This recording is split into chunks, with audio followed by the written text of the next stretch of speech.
하나님 말씀 누가복음 23장 45절 말씀입니다. 다 함께 합독합시다.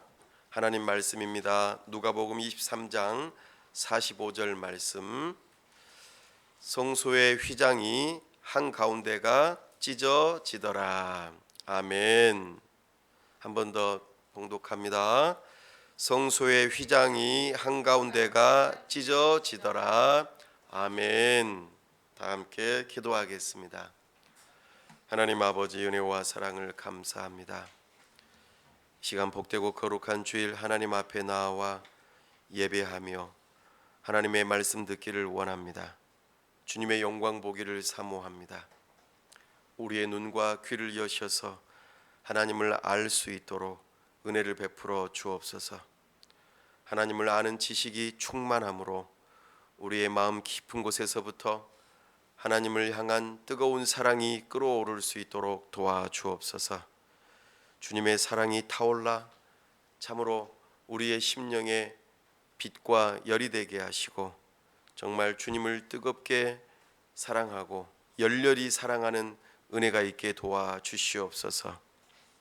그로 인하여 우리의 손과 발을 하나님께 기쁘게 드려 하나님 뜻대로 순종하고자 헌신하는 시간 되게 하여 주시옵소서.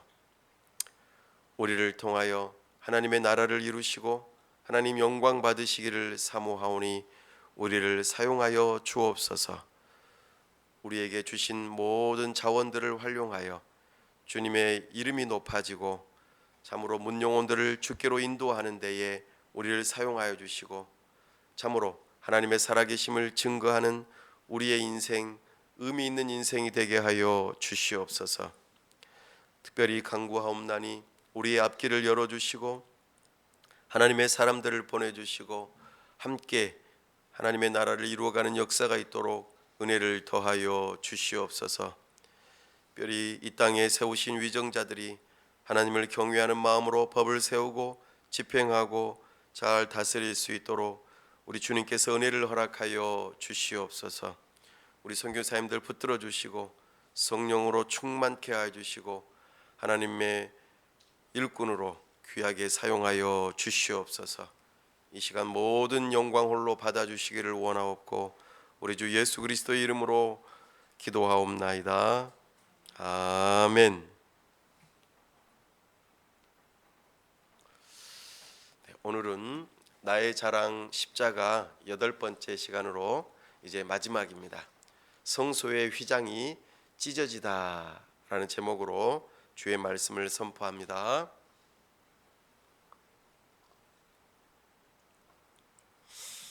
우리 예수님께서 십자가에 달려 이제 돌아가실 때 아버지여 내 영혼을 아버지 손에 부탁하나이다 이렇게 마지막으로 말씀하셨습니다. 우리 예수님께서 처음에 십자가에 못 박히셨을 때에도 저 죄인들을 용서해 달라고 말씀하실 때에 동일하게 아버지 이렇게 불렀던 것처럼 마지막에도 아버지를 부르셨죠. 참으로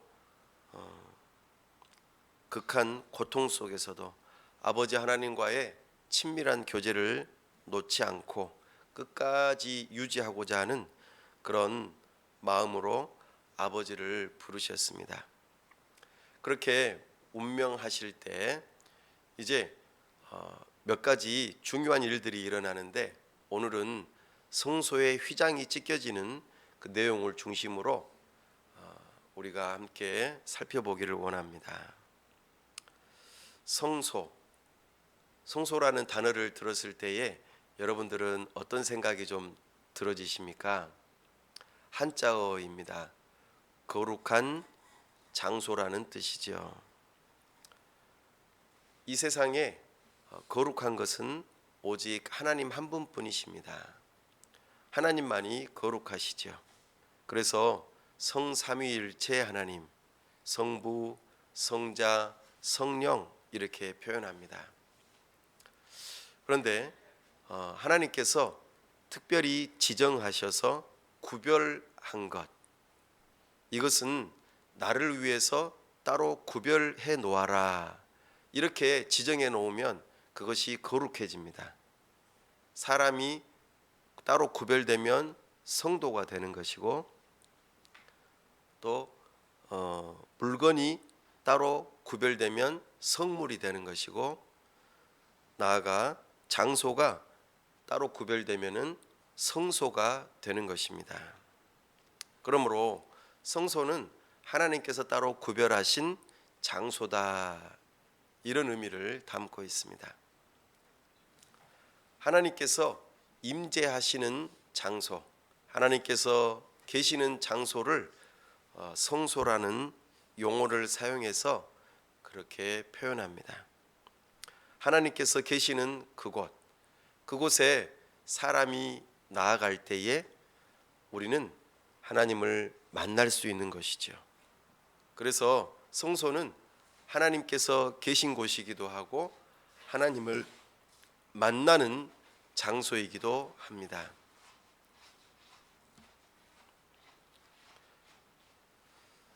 이 성소라고 하는 개념이 사실 창세기에서부터 시작되어서 우리에게 계시됩니다. 우리 하나님께서 계시는 성소, 이것을 창세기 1장 1절에서 분명하게 말씀하고 있습니다. 태초에 하나님이 천지를 창조하시니라. 장소라고 하는 것은 시간과 함께 시작되었습니다. 히브리어 원문에 보면 하나님께서 처음 시작하실 때에 하늘들과 땅을 창조하셨습니다, 이렇게 표현합니다. 천지라고 할 때 하늘들과 땅, 그럼 하늘들 할 때에 이 하늘들에서 두 가지가 나타나는데요. 하나는 하나님께서 가장 높은 곳, 보통 3층 천이라고 하는 가장 높은 곳에 하나님의 보좌가 있는 하나님의 하늘이라고 하는 그 하늘이 가장 높은 곳에 있고, 이곳을 성소라고 보통 말합니다. 바로 밑에 있는 곳은 우리가 눈으로 볼 수도 있고 또 멀리 있어서 잘 안 보여서 깜깜한 우주라고 하는 곳이 두 번째 하늘에 해당됩니다. 때로는 이 두 번째 하늘을 영적인 세계라고 표현하기도 하고 하늘이라고 표현하기도 합니다. 그리고 가장 낮은 곳 1층은 땅이라고 표현되어지고, 하나님이 지으신 지구, 우리 지구 안에는 땅과 바다가 있죠. 바로 이것이 수직적으로 성소를 세 가지로 구분해서 표현한 것이 창세기 1장 1절에 나타납니다. 이 개념이 이제 수평적으로 하나님께서 성소를 구분하시고 또 그렇게 따로 구별해 놓는 모습이 에덴 동산에서 나타나죠. 하나님께서 6일 동안 온 세상을 창조하시고 6일째 되는 날 특별히 장소를 구별해 놓는 곳이 있습니다.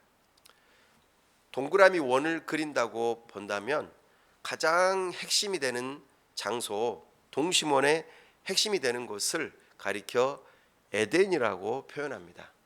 에덴, 여기는 하나님께서 거니시는 곳이고 하나님께서 임재하시는 곳으로서 가장 가운데에 위치한 곳이라고 말할 수 있겠습니다. 동산 중앙이라고도 표현하기도 하죠. 그리고 그 다음에 사람으로 하여금 바로 에덴을 중심으로 주변을 동산이라고 하는 표현을 써서 동산에 아담과 하와를 두시고 동산을 잘 관리하라고 그렇게 명령하셨습니다. 이때에 하신 말씀이 그 동산을 경작하고 잘 지켜라, 이렇게 말씀하셨죠. 이때에 경작한다는 표현은 섬긴다, 예배한다는 제사장들이 하는 일을 똑같이 표현하였습니다. 그리고 에덴 동산이 경계가 있어서 잘 보호해야 할 것을 말씀하셨죠. 그리고 그 에덴, 그리고 동산, 그리고 그 바깥, 그래서 에덴과 동산을 구별하는 바깥 세상이 그렇게 따로 구별되어져서 세 가지로 구별되어지는 형태로 성소를 수평적인 구조로 나누어서 성경에서는 설명하고 있습니다. 에덴 동산의 출입구는 동쪽입니다. 그곳은 나중에 아담과 하와가 쫓겨날 때에 그룹들이 불칼로 지키는 장소이기도 했습니다. 에덴 안에는 금이 가득했고, 그리고 물의 근원이 거기에서부터 나와서 4개의 강을 이루어 간다고 표현하고, 생명나무와 아주 풍성한 것들이, 보석들도 많이 있다는 것을 우리에게 알려주고 있습니다. 이것은 훗날에 성막과 연결되어지는 모습을 보게 됩니다. 성막의 출입문도 동쪽이요, 또 성막 안에서 성막 안으로 들어갈 때에 출입문을 통과해서 가게 되면은 물두멍과 그리고 번제단이 있고, 또 거기를 통과해서 휘장을 하나 들어가면은 성소가 있는데, 성소 안에는 금으로 가득 차 있고 벽이 금으로 되어 있고, 또 거기에 들어가는 제사장은 보석으로 된 옷을 입고 가야 되고, 그리고 거기 안에 생명나무를 상징하는 모습으로 나무가 조각이 되어져서 등잔대가 있고, 그리고 떡을 이렇게 진설해 놓는, 펼쳐 놓는 떡상이 있고, 그리고 하나님의 영광을 상징하는 분향단이 있습니다. 그런 식으로 성소의 모습이 에덴 동산과 연결되는 모습을 우리에게 보여주죠. 그렇게 하나님께서 온 세상을 다 지으시고 7번째 날에는 안식하셨습니다. 이 안식하신다는 의미는 피곤해서 안식한다는 의미가 아니라 따로 구별해 놓아서 하나님과 사람이 만나는 시간을 정해 놓았다라는 뜻입니다. 특별한 장소에서 에덴 동산 안에서 하나님 앞에 나아가는 시간이 정해져 있다는 뜻이죠. 그 시간에 하나님을 만나는 예배가 이루어진다. 그래서 아담과 하와는 예배를 위해서 지음을 받았고, 그 예배를 위해서 열심히 일을 하는 그런 모습으로 살아갔던 것입니다. 그러나 이 아담과 하와가 하나님의 말씀에 불순종하고 거역함으로 타락하여 생명나무로 가는 길, 하나님을 만나 예배하는 그 장소로부터 쫓겨나 이제는 더 이상 들어갈 수 없는 그런 처소가 되고 말았습니다. 이것이 하나님을 만나지 못하는 비참함의 모습입니다. 그러나 하나님께서는 그들을 불쌍히 여기시고 긍휼히 여기셔서 만나주시는 일을 하십니다. 에덴 동산에서 비록 쫓겨나 하나님을 만나는 장소를 잃어버렸지만, 하나님께서 동물의 제사를 통하여 잘 다듬어지지 않은 돌을 쌓아서 그 위에다가 동물을 불태워 하나님 앞에 예배를 드릴 수 있는 제단이라고 하는 것을 만들어 하나님을 만나는 장소로 임시적으로 그렇게 하게 하셨습니다. 그것이 창세기에 나오는 족장들이 그동안 하나님을 만나는 방식들이었죠. 그 모습이 이제 이스라엘 백성들이 애굽으로 가 하나님께 제사를 드리지 못하는 그런 상황 속에 있다가 다시 하나님께서 하나님의 백성들을 불러내어 하나님께 제사하는 삶을 살 수 있도록, 하나님을 만나는 삶을 살 수 있도록 이끌어내시면서 모세에게 한 가지를 만들라고 하셨습니다. 그것이 바로 성막입니다. 이 성막 또한 하나님께서 성소라고 하는 개념으로서 수직적으로 수평적으로 만드셨던 그 모습을 동일하게 반영하되 이동을 해야 되기 때문에 천막으로 거룩한 텐트로 만들게 하셨습니다. 그래서 성소의 개념이 성막이라고 하는 개념으로 발전이 됩니다. 성막의 출입문도 동쪽에 있습니다. 그리고 그 성소 안에는 뜰이 있죠. 거기에는 흙이 있고 그리고 흙의 한가운데에 물두멍이 있습니다. 물을 가득 담아 놓는 통이 하나가 있습니다. 그리고 동물을 제사하는 제단이 하나가 있죠. 여기에서는 사람이 그냥 하나님께 나아가 만날 수 없기 때문에 자기 자신의 죄를 씻고 깨끗하게 씻을 뿐만 아니라 동물을 대신 불태워서 죄를 완전히 없애는 그 사람만이 들어갈 수 있다는 개념으로 그렇게 물두멍과 제단을 두었습니다. 그렇게 사람들이 들어가서 서쪽 방향으로 성소의 출입문이 있는데 거기는 텐트로 쳐져 있습니다. 텐트의 입구에는 휘장이 있습니다. 성소로 들어가는 출입문에 휘장이 있기 때문에 그 휘장을 걷어서 그 안으로 들어가야 합니다. 그리고 그 텐트 안에는 벽이 다 나무로 둘러싸여 있는데 그 나무를 무엇으로 입혔냐면 금으로 입혔습니다.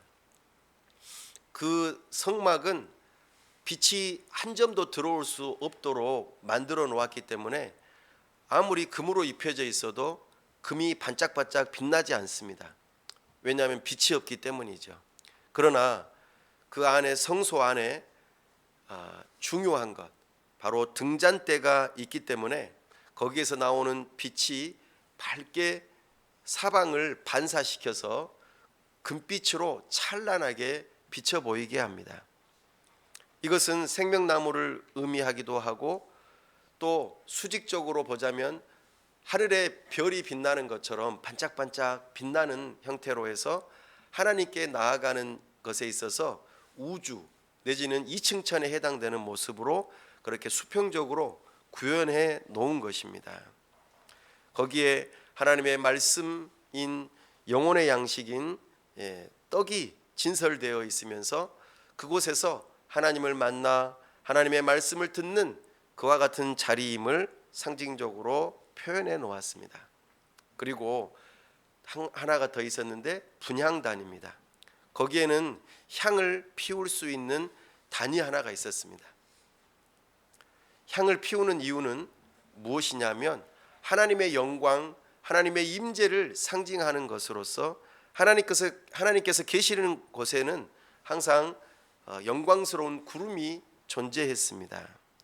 특별히 대제사장이 그 다음 휘장을 지나서 지극히 거룩한 장소인 지성소로 들어갈 때에 이 분향단의 연기가 가득 차서 그곳에 있는 법궤를 보지 못하도록 만드는 일을 하기 위해서입니다. 만약에 그것을 눈으로 볼 경우에는 죽기 때문입니다. 하나님의 영광을 보는 자들마다 전부 다 죽기 때문에 하나님께서는 분향단을 통하여서 가려놓으시고 그렇게 1년에 한 번 대제사장이 지성소로 들어갈 수 있도록 하게 하셨습니다. 그래서 성소 안에는 휘장이 하나가 더 쳐져 있는데 이것이 아주 중요합니다. 바로 성소와 지성소를 구분하는 형태로 커튼이 하나 쳐져 있는데 바로 그것을 휘장이라고 말할 수 있습니다. 그렇게 휘장을 열고 들어가면은 거기 안에 법궤가 있습니다. 법궤는 하나님의 십계명이 담겨 있고 또 그 뚜껑에다가는 하나님의 천사 형상이 새겨져 있습니다. 그래서 거기에는 하나님께서 계시고 하나님께서 함께 하신 곳이다라는 의미로 거기에 존재하는 것이죠. 그렇게 성소에 지성소와 구별 지어 놓는 휘장에는 어떤 형상이 그려져 있냐면 바로 하나님의 천사들 그룹이 이렇게 새겨져 있습니다. 실로 짜가지고 그렇게 모양이 형성되도록 표현해 놓았습니다. 이것이 하나님께서 지으라고 했던 성막이었습니다. 그 성막이 이제 이스라엘 백성들이 가나안 땅에 들어가고 거기에서 지내면서 오랜 시간 동안 성막을 중심으로 예배를 계속 진행하다가 다윗 왕 때에 이르러서 이제 비로소 성전을 짓고자 하는 마음이 생겨났고 거기에다가 이제는 텐트가 아니라 큰 돌을 이용해서 집을 짓는 방식으로 성전을 짓게 됩니다.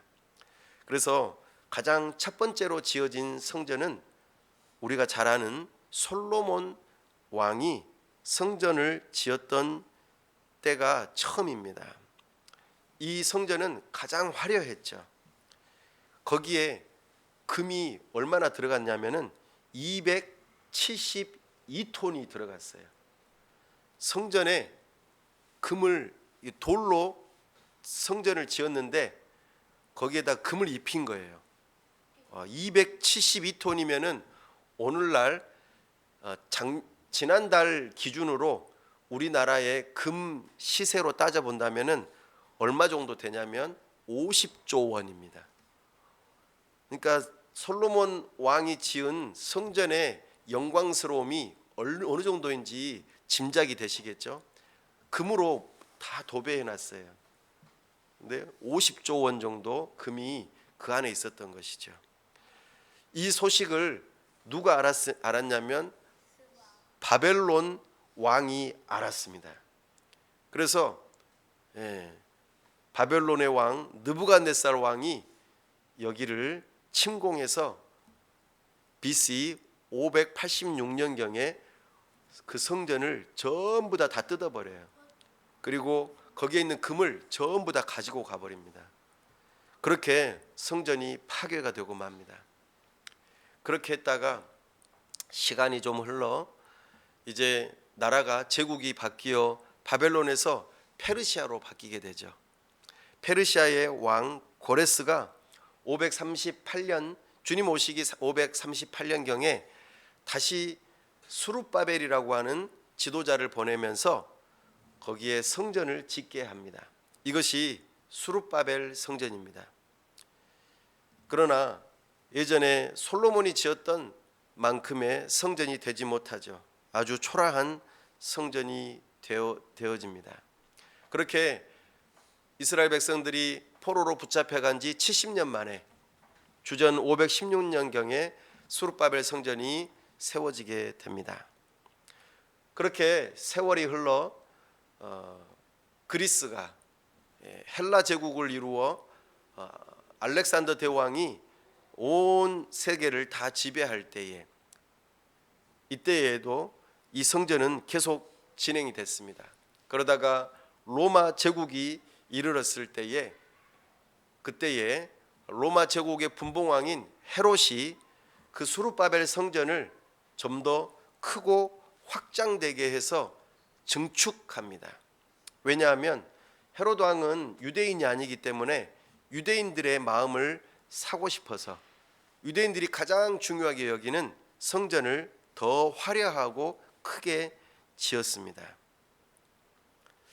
이것이 바로 예수님께서 오셨을 당시의 헤롯 성전입니다. 그러나 이 성전도 주후 70년경에 로마의 장군 티투스 장군에 의해서 돌 위에 돌 하나 남지 않고 모든 성전이 다 회파돼 버렸습니다. 여기에 또 금이 있을 거다, 보석이 있을 거다라는 생각에 하나하나 다 뜯어가지고 전부 다 해체시켜 버렸습니다. 그리고 지금 현재 유일하게 남아있는 통곡의 벽 딱 하나가 남아 있습니다. 그리고 지금은 이제 거기에는 뭐가 남아 있냐면 이제 이스라엘 나라가 완전히 흩어지고 없는 당시에 로마 제국과 비잔틴 제국을 거쳐서 이슬람 세력이 예루살렘을 점령하고 난 다음에는 그 자리에다가 황금 돔 사원을 하나 지었어요. 그리고 알 아크사 모스크라고 하는 것을 하나 더 지어가지고 여기에서 우리의 마호메트가 승천했다, 이것을 기념한다 하면서 거기다 사원을 크게 지어 놓았습니다. 오늘 본문에 나오는 성전은 바로 예수님께서 계실 당시에 헤롯 성전이죠. 헤롯 성전도 옛날 성전과 비슷합니다. 동쪽에 문이 있고 서쪽을 향하여서 지성소가 있습니다. 근데 지성소로 가기 전에 성소가 있는데 크기가 약 60평 정도 되었습니다. 우리 여기 예배당 크기가 30평이니까 2배가 되는 거겠죠. 2배 되는 크기의 성소가 있는 거예요. 거기에 금촛대와 진설병과 분향단이 탁 있고, 그죠? 그리고 거기에 이제 제사장들이 24개 당번이 세워져 가지고 일주일에 한 번씩 교대로 그렇게 돌아가면서 성전에서 일을 보았습니다. 그래서 금촛대도 관리도 하고, 그리고 안식일마다 올리는 진설병을 교체하기도 하고, 아침과 저녁에 상번제와 하번제를 드리기도 하고, 또 율법을 교육하기도 하고, 또 여러 가지 행정적인 일들을 하는 곳이었습니다. 그렇게 하고 이제 이렇게 휘장이 하나가 쳐져 있어요.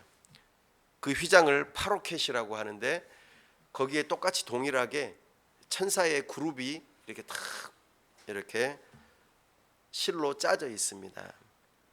거기를 이제 딱 지나가면은 지성소가 나오는 것이죠. 그러나 헤롯 성전 당시에는 법궤가 없었어요. 아마도 그 처음에 솔로몬 당시에 그 성전이 회파되면서 법궤도 아마 분실됐던 것으로 여겨집니다. 그 휘장을 딱 지나가면은 지성소가 있는데, 거기에는 이 지성소가 있었던 자리라고 해서 표시만 되어 있고 아무것도 없었던 것이죠.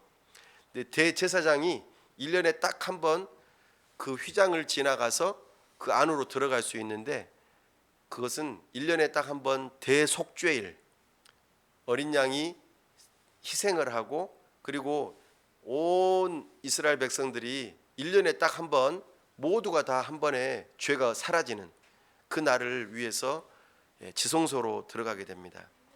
그 지성소는 약 30평 정도, 우리 딱 이 예배당 규모로 되어 있었다고 해요. 그러니까 성소가 전체 90평인데 90평에서 100평 정도 되는데 30평은 휘장으로 딱 쳐져 있었던 것이죠. 그 휘장은 성소의 이제 휘장은 어떤 식으로 되어 있었냐면 청색실, 홍색실, 그리고 자색실, 그리고 가늘게 꼰 배실로 이렇게 하나하나씩 이렇게 짜져 있었다고 그래요. 근데 거기에 천사의 모양이 이렇게 수놓아져 있었던 것이죠. 근데 이것이 얇은 천이 아닙니다. 얼마나 두껍고 아주 무겁게 직조가 되어 있었는지, 당시 예수님 당시에 살았던 유대인 역사가 요세푸스라고 하는 분이 유대 전쟁사에서 기록한 것을 보면은 아주 놀랍습니다. 그 휘장이 결코 찢어진 적이 없었다. 양 옆으로 말이 2마리의 말들이 그것을 묶어 가지고 찢으려고 해도 찢을 수 없을 정도로 엄청나게 강력했다고 말합니다. 그런데 놀랍게도 더 놀라운 것은 그렇게 아주 무겁고 강력하게 짜져 있는 휘장이지만 빛이 통과될 수 있을 정도로 아주 잘 짜져 있었다라고 해요. 그래서 성소에서 등잔대에 불빛이 이렇게 있으면은 지성소 안에서 여기를 보면은 밖이 보인다라는 거예요. 그렇게 아주 견고하고 멋지게 아름답게 짜져 있었다고 합니다. 근데 그 휘장의 크기가 어느 정도냐면 길이가 10m였어요. 저기서부터 저기까지가 한 8.5m거든요. 그러니까 저쪽에서부터 저기까지 거리 정도 휘장이 다 쳐져 있는 거예요. 커튼이. 근데 그것이 얼마나 두껍고 견고한지 찢어지지 않을 정도로 아주 엄청나게 위대한 또 거대한 휘장이었다는 것이죠. 상상이 되십니까? 그런데 그 휘장이 오늘 예수님께서 돌아가실 때에 찢어졌다고 말합니다.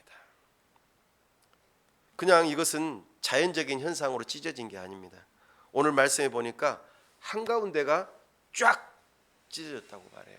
그것도 위에서부터 아래로 쫙 찢어졌다고 말합니다.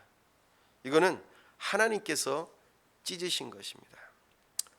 오늘 누가복음에서는 한가운데가 찢어졌더라 이렇게 표현합니다만 마태복음에서는 이렇게 말합니다. 성소의 휘장이 위로부터 아래까지 찢어져 둘이 되고 땅이 진동하며 바위가 터졌다 이렇게 말해요. 예수님께서 돌아가실 때 말이죠. 마가복음에서는 성소의 휘장이 위로부터 아래로 찢어졌다고 마태와 동일하게 말하고 있습니다. 이것은 예수님께서 돌아가신 것과 성소의 휘장이 찢어진 것이 거의 동시적으로 이루어진 일이라는 것을 우리에게 말하고 있습니다. 무엇이 그러니까 예수님께서 먼저 돌아가셨냐 아니면 성소의 휘장이 먼저 찢겼냐 이것은 순서가 중요한 것이 아니라 이 둘 사이에 연관성이 있다는 것을 우리에게 말하고 싶어 하는 것입니다. 다시 말해서 예수님의 육체적인 죽음이 성소의 휘장이 찢겨지는 것과 연관성이 있다는 것을 말하고 싶어 하는 것입니다. 우리를 구원하시기 위한 아주 중요한 의미를 담고 있습니다. 첫 번째로 이것은 하나님이 찢으셨다는 것에서 큰 의미가 있습니다. 하나님께서 찢으시되 정중앙을 쫙 마치 이 종이를 중간을 쫙 찢은 것처럼 그렇게 하나님께서 휘장을 찢으셨다는 거죠. 이렇게 찢으셨다는 것은 무엇을 의미하냐면 바로 지성소와 성소의 구분이 사라졌다는 것을 의미합니다. 모든 것이 성소가 되어버리는 그런 의미를 갖고 있습니다. 기억나십니까? 성소로 처음에 들어올 때에 문을 열고 들어가려면은 출입문을 열고 들어가게 될 때에 처음에 맞닿는 곳이 뜰이었지 않습니까? 예수님 당시에도 그 성전에 들어갈 때에 처음에 출입문이 이렇게 문이 있었던 것이 아니고 이렇게 돌들로 담이 있었어요. 근데 그 담이 있었는데 그 담 중간에는 돌이 없는 거예요. 그게 문인 거죠. 처음에는 뜰을 딱 갈 때에 첫 번째 뜰이 뭐냐면 이방인의 뜰입니다. 가장 바깥 동쪽에 있어요. 그리고 그 이방인의 뜰을 넘어가려고 하다 보면은 딱 경고판이 있어요. 이방인이 이 돌담을 넘어오면 죽는다. 이렇게 경고문이 있습니다. 이방인이면은 못 들어가요. 그 다음에 이방인이 아닌 유대인 남자와 여자가 그 다음을 뜰을 들어갈 수 있어요. 유대인의 남자와 여자는 그 다음으로 들어갈 수 있는데 또 하나가 또 이제 그 출입문이 또 있어요. 거기에는 이제 여자가 갈 수 있는 장소이고 그 다음은 유대인 남자만 갈 수 있는 장소가 나타나요. 그곳에는 번제단과 물두멍이 있었다고 합니다. 그렇게 딱 됐을 때에 이제 현관문이 크게 성전에 현관문이 있는 거예요. 그러면 물두멍에서 손 발을 씻고 또 제사로 하나님께 올려드리고 그렇게 하고 난 다음에 이제 성전 안으로 들어가는데 누가 들어가냐면 바로 제사장만 들어갈 수 있어요. 성전에는 안으로. 그리고 제사장들도 지성소로는 들어가지 못합니다. 휘장을 열고 들어가지 못해요. 그 안에서만 일들을 할 수 있는 것이죠. 그런데 하나님께서 그 휘장을 찢어버리셨어요. 이것은 예수님의 십자가의 죽으심으로써 성소와 지성소의 구분이 사라졌다는 것을 의미합니다. 1년에 딱 한 번만 대제사장이 들어갈 수 있는 그곳을 대제사장이신 예수님께서 찢으셔서 이제는 누구든지 예수님을 통하여 하나님 앞에 나아갈 수 있는 존재가 되게 하신 것이죠. 이제는 예수님을 믿는 사람들을 전부 다 제사장으로 부르시는 거예요. 그래서 제사장들이 성소 안으로만 들어갈 수 있었는데 이제는 지성소 자체가 없어졌기 때문에 어디든지 갈 수 있게 되었다는 것입니다.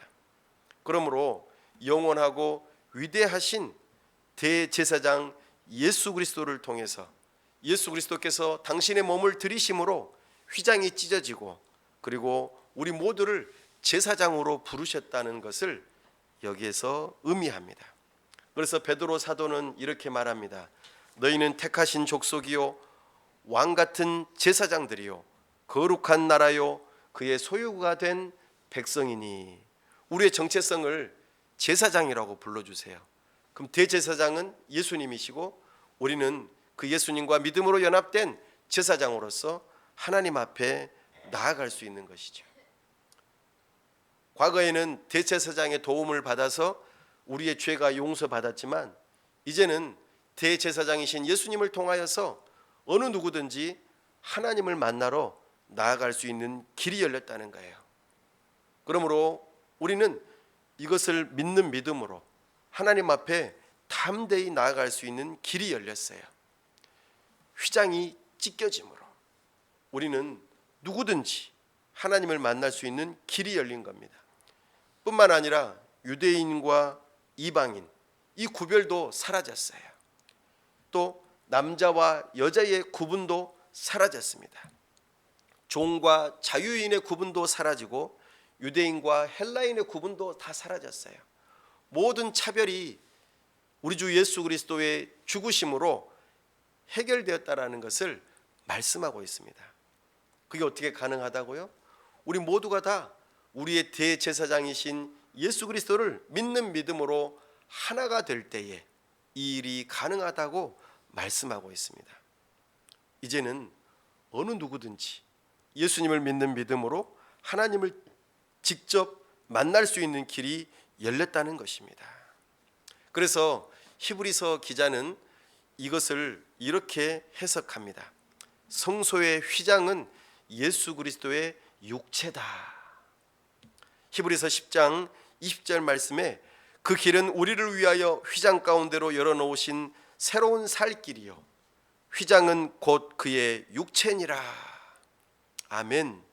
예수님께서 육체적으로 죽으실 때에 휘장이 찢겨진 것은 바로 하나님께서 찢으신 것일 뿐만 아니라 우리가 하나님 앞에 나아갈 수 있는 길이 열렸다라는 것을 의미한다고 히브리서 기자도 동일하게 말하고 있습니다. 사랑하는 여러분, 여러분들이 이렇게 하나님 앞에 나올 수 있는 것, 예배할 수 있는 것은 바로 이 때문입니다. 그러므로 히브리서 기자는 우리에게 믿음과 소망과 사랑을 가지고 살아야 할 것을 교훈하고 있습니다. 히브리서 10장 19절 말씀에 이렇게 말합니다. 그러므로 형제들아 우리가 예수의 피를 힘입어 성소에 들어갈 담력을 얻었나니. 예수님 당시에 그냥 성소에 들어갈 수 없었다니까요. 아무도. 제사장만 들어갈 수 있었고 대제사장만 들어갈 수 있었어요.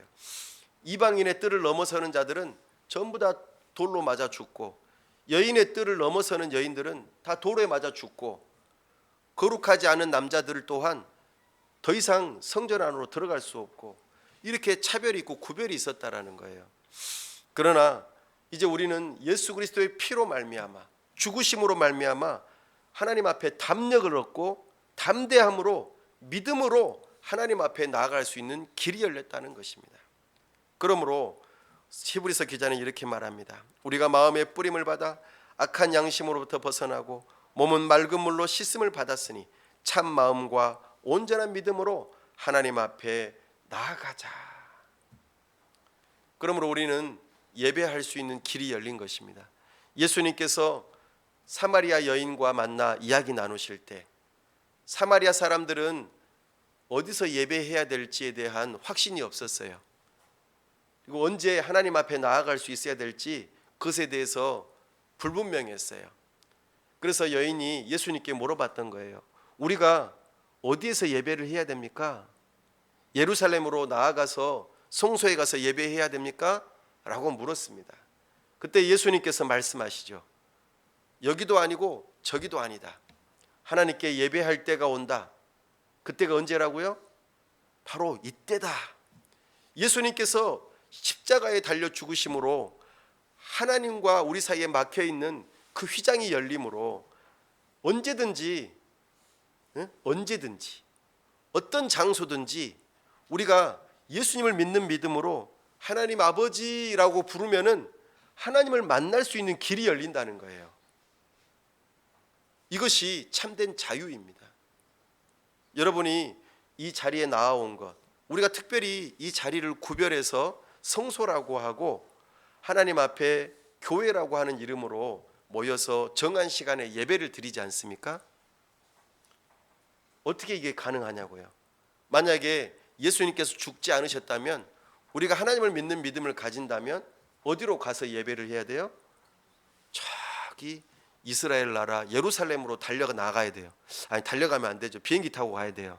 가가지고 거기서 예배하는데, 우리는 이방인이니까 거기까지 달려갔어도 이방인의 뜰을 넘어가지 못하는 거예요. 아주 어렵게 하나님을 만나야 되는데 그 모든 길이 다 대로처럼 열린 거예요. 고속도로. 그래서 내가 예수님만 믿고 의지하면은 어느 때든지, anytime, anywhere, 어느 장소든지 하나님을 만날 수 있는 길이 열렸다는 거예요. 이게 놀라운 일이죠. 얼마나 감사하고 중요한 일입니까? 그러므로 우리에게는 믿음이 필요해요. 하나님 앞에 담대한 마음을 가지고 하나님 아버지 이렇게 부르면은 바로 그 장소가 하나님을 만나는 장소가 되는 거예요. 얼마나 감사합니까? 믿음으로 하나님 앞에 나아갑시다. 그래서 내가 잠자리에 자다가 일어나서 그 자리에서 믿음으로 무릎을 꿇고 하나님 아버지의 이름을 부르고 예수님의 이름으로 기도할 때에 바로 그 자리가 바로 성전이 되는 겁니다. 성소가 되는 것입니다. 우리가 주님의 이름으로 함께 모여 두세 사람이 내 이름으로 모인 곳에 나도 그들 중에 있느니라, 바로 그곳이 성소인 것입니다. 믿음으로 하나님 앞에 나아갑시다. 지금 이 자리가 바로 하나님을 예배하는 자리입니다. 여러분의 영안이 열려 정말 하나님의 보좌가 내 앞에 있고 정말 하나님의 천상의 보좌 앞에 내가 서서 하나님을 찬송하고 예배하며 하나님의 말씀을 듣는다는 믿음을 가지고 이 자리에 함께 하셔야 합니다.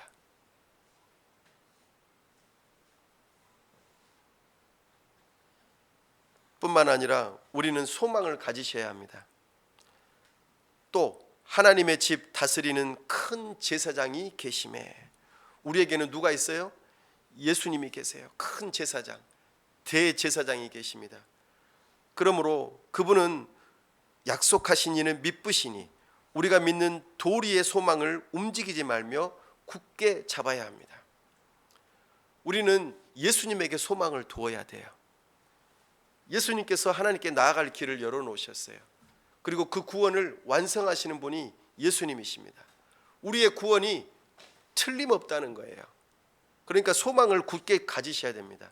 지금 내가 이 세상을 살아가면서 어려운 일을 겪고 힘든 일이 있어도 낙심하지 말고 포기하지 말고 하나님께서 나의 구원을 이루어 주실 거라는 확신 가운데 소망을 가지셔야 됩니다.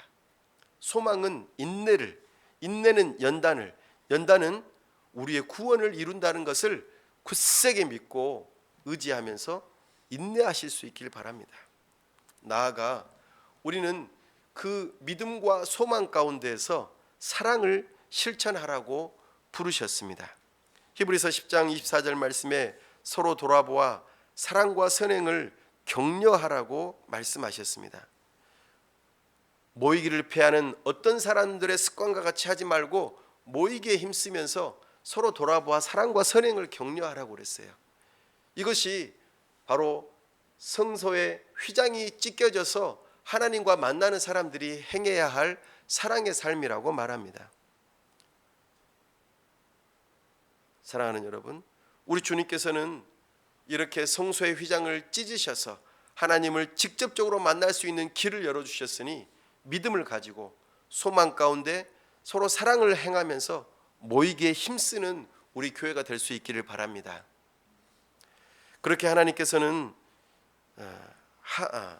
하나님과 우리 사이에 막힌 담을 다 허물어 주시고 하나님을 만날 수 있는 길을 열어주셨으니까 얼마나 감사한지 모르겠어요.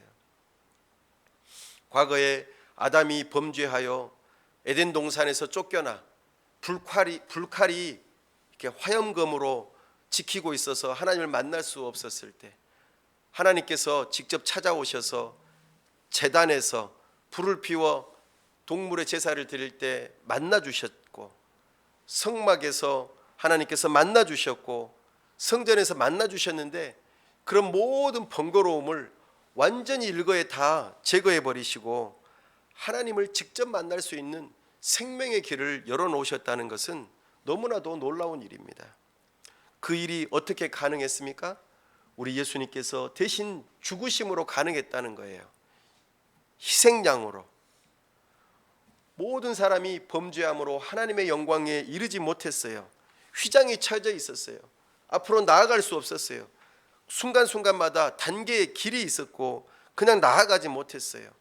하나님을 만나지 못했고 하나님으로부터 생명을 얻지 못하고 하나님을 만나 그분의 사랑을 알고 기뻐하고 즐거워하지 못하는 그런 비참한 인생들이었습니다.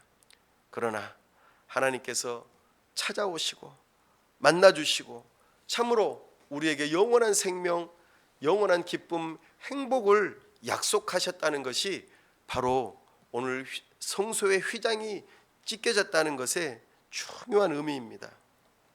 그러니 사랑하는 여러분, 하나님 앞에 나아가기 힘쓰십시오. 하나님의 이름을 부르십시오.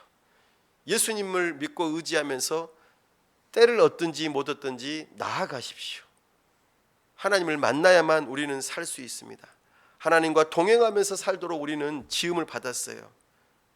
그 하나님께서 우리를 날마다 찾아와 기다리세요. 하나님을 외롭게 만들지 마십시오. 하나님께서 우리를 찾아와 만나주기를 원하시는데 우리가 하나님의 이름을 부르지 않는다면 얼마나 슬픈 일입니까? 하나님을 만날 수 있는 그 놀라운 길을 예수님께서 핏값으로 당신의 목숨을 내어놓으시고 그렇게 찾아오시는데 우리가 하나님을 만나지 않으려고 한다는 것은 너무나도 불충한 일입니다. 하나님을 사랑하지 않는 일입니다. 사랑하는 여러분, 하나님을 찾으시기 바랍니다. 하나님을 만나시기 바랍니다. 하나님께서 그 일을 위하여 십자가에 달려 죽으셨습니다. 그러므로 우리의 모든 길이 활짝 열리셨음을 믿으시기 바랍니다. 그렇게 예수님께서 돌아가실 때에 숨을 거두실 때에 휘장이 찢겨졌을 뿐만 아니라 땅이 진동하고 바위가 터졌다고 말합니다. 그리고 무덤이 활짝 열려서 거기서 잠자고 있던 성도들의 몸이 일어나 소생되어지는 경험을 하게 됩니다. 이것이 예수님의 죽음과 아주 중요한 연결성이 있습니다. 예수님의 죽음이 지진이 일어나고 바위가 터지고 그리고 죽어있던 성도들이 살아났다는 것이 아주 놀라운 의미를 우리에게 보여줍니다. 무덤이 열렸다. 그리고 거기에서 사람이 살아났다. 이것은 무엇을 의미합니까? 이제 사탄이 가지고 있던 강력한 무기인 죽음이라고 하는 권세가 무효되었다 그 말입니다. 효력이 없어졌다 그 말입니다. 예수님께서 다시 살아나시는 그 부활의 사건을 미리 맛보게 하는 일이 예수님 돌아가실 때에 일어난 일이라는 것입니다. 물론 그들은 다시 살아났다가 계속해서 영원히 산 것이 아니라 또 죽었을 것입니다. 그러나 예수님의 부활을 그들도 경험하고 또한 다시 살아날 수 있구나 라고 하는 이 증거로서 그들이 일어나는 것을 보여주고 있는 것입니다. 죽은 자들이 다시 살아나는 부활의 소망을 갖게 하신 것이죠. 이 또한 하나님의 초자연적인 일이었습니다. 사랑하는 여러분, 그래서 지진이 일어나고 바위가 터지고 그리고 죽었던 사람이 다시 살아나는 이 모습을 통하여서 우리 주님께서 말씀하시고자 하는 것이 있다라는 것입니다. 바로 정말 지진이 일어난 것은 초자연적인 일로서 하나님께서 하시는 일이다라는 것입니다. 죽었던 영혼이 살아나는 것 또한 마찬가지라는 것이죠. 그래서 우리 주님께서 다시 한번 경고하시면서 말씀하시는 거예요. 너희들이 나를 찾지 않고 나를 믿지 않으면 이렇게 지진이 일어나고 바위가 터지는 것처럼 너희들의 심판이 다가올 것이라는 것을 말씀합니다. 너희들의 완악하고 강팍한 마음을 찢고 그리고 해체하고 하나님 앞에 겸손하게 나아올 것을 말씀하고 있는 거예요. 열린 무덤이 열려가지고 사람이 살아나는 것 또한 그리스도를 통해서 다시 살아날 것에 대한 부활의 소망을 갖게 해주는 것입니다. 이 일이 예수님의 죽음과 함께 다 일어났다는 것입니다.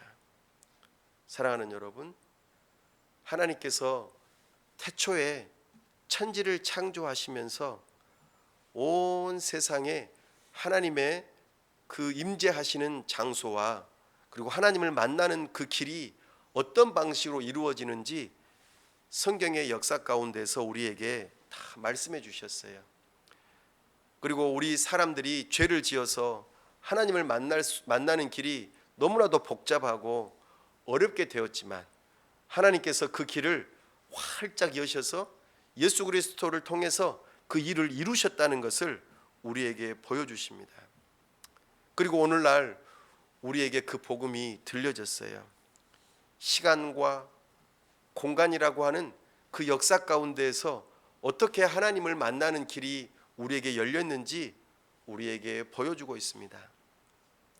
장차 예수님 다시 오시면은 이제는 성소라고 하는 개념 자체가 완전히 뜰이라고 하는 것 자체도 다 사라지고 하나님께서 함께 하시는 그 모든 것이 성소가 됩니다. 그래서 성소의 개념 자체가 완전히 달라져 새 하늘과 새 땅이 열려 모든 것이 에덴입니다. 모든 것이 하나님을 만날 수 있는 장소로 뒤바뀌게 됩니다. 그와 같은 일이 앞으로 이루어질 거라고 말씀하고 있습니다. 그러므로 사랑하는 여러분, 우리는 지금 새 하늘과 새 땅이 열리기 전에 이 땅 위에서 예수님께서 당신의 몸이 찢기시고 하나님과 사람 사이에 막힌 담을 허물어 주시고 유대인과 이방인의 그 담을 허물어 주시고 남자와 여자의 그 담을 허물어 주시고 어른과 아이의 담을 허물어 주셔서 누구든지 하나님을 부르는 자, 예수님을 믿고 의지하는 자, 그들에게 하나님을 만날 수 있는 길을 열어주셨다는 이 사실을 기억하시기 바랍니다. 내가 죄인이었는데 우리 주 예수 그리스도께서 십자가에 달려 죽으심으로 그 길이 열렸구나. 그러므로 여러분들은 십자가를 나의 자랑으로 삼으실 수 있기를 바랍니다. 사랑하는 여러분, 우리가 어떻게 하나님을 만날 수 있습니까? 하나님의 이름을 부름으로 그 예수 그리스도의 십자가의 그 죽음을 우리가 경험해야만 하나님을 만날 수 있어요. 그 예수님의 그 십자가상의 그 죽으심을 우리가 눈으로 바라볼 때에 우리는 눈물을 흘리지 않을 수 없습니다. 맨정신으로 만날 수 없어요. 우리는 나를 대신하여 죽으신 그 십자가의 사랑에 감격할 때에만 하나님을 만날 수 있습니다. 내가 하나님을 아빠 아버지라고 부를 수 있는 이것은 그냥 된 것이 아닙니다. 예수님의 죽으심으로, 예수님의 그 피 흘리심으로 내가 하나님을 아빠 아버지라 부를 수 있고 하나님을 만날 수 있는 길이 비로소 열리는 것입니다. 그러므로 사랑하는 여러분, 내 눈에 주님의 눈물이 가득 채워지면서 그 상황 속에서 주님의 영광을 보게 해달라는 정말 가난한 심령으로 하나님을 찾으셔야 합니다. 그래야만 하나님을 만나실 수 있어요. 하나님은 거룩하신 분이십니다. 내가 죄를 가지고 있으면 하나님을 만나기 어려워요. 하나님을 찾지 않습니다. 하나님을 외면하고 정말 정결한 상태에서 하나님을 만날 수 없어요. 사랑하는 여러분, 죄악된 세상 가운데서 질척거리는 진탕에서 그냥 하나님이 아닌 다른 것을, 내 자신을 사랑하고 정말 세상 염려와 자기 사랑으로 찌들어 가지고 하나님을 찾지 않는다면 우리는 하나님을 만날 수 없습니다. 제가 말씀드렸던 것처럼 한쪽 날개로는 십자가를, 한쪽 날개로는 부활의 소망을 가지고 하나님을 향하여 날아가야지만이 우리는 하나님을 만날 수 있어요. 그렇지 않다면 우리는 하나님을 만나기 어렵습니다. 부디 이번 한 주간 동안도 순간순간 하나님 아버지의 이름을 부르고 예수 그리스도의 그 십자가를 바라보고 부활의 소망을 가지면서 하나님을 만나려고 애쓰실 수 있기를 바랍니다. 그래야만 우리는 진정으로 하나님을 만날 수 있습니다. 하나님의 살아계심을 체험할 수 있습니다. 나를 대신하여 죽으신 그 사랑에 감격하며 하나님 아버지께서 나를 찾아오시고 만나주시는 그 은혜가 저와 여러분에게 가득할 수 있기를 간절히 바랍니다.